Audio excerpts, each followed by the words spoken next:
My people, social media good and still bad at the same time, cause a lot of people wey don't push for depression too much.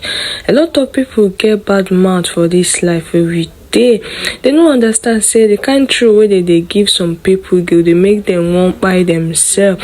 That's so Gracious Brown, James Brown sister come out, come begin they cry, say make the world end or be make ground open, make it swallow am. Say she don't tire. She don't tire for this kind life where she dey live. A lot of people come dey question her, say Gracious Brown wetin happen. Some people think say na because of Nigeria economy, say maybe they see money again, but the girl come out come say a lot of truth where she dey get since last year don't too much for her life. She can no longer take it anymore. Say why people hate her like this? If she do anything so people go dey throw her.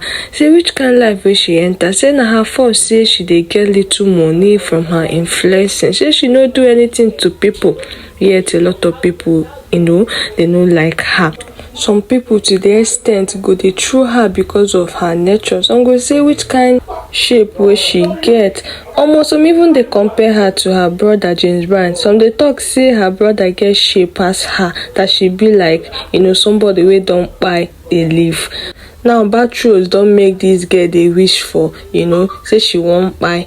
No be small thing when we they see for her. Wetin did this girl? Now to me, this girl is just trivial. She just a happy child trying to make it in life. I don't understand why so many people, no like her. So even they compare her to person we don't buy. Like how?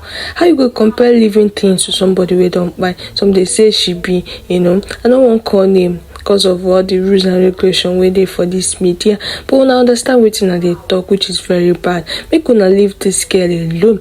If she go do BBL now and the thing go wrong, now una go see the talk say she no get confidence for her body. Now she don't gather confidence. Now una see the throw her, say her body be like wetin una no understand. Wetin we go do for this life we go please anybody?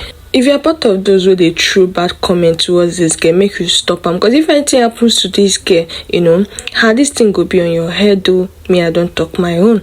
Okay guys, see you guys on my next episode. Don't forget to subscribe, follow this channel for more when news with the tutorial body. But I know as you do one for here.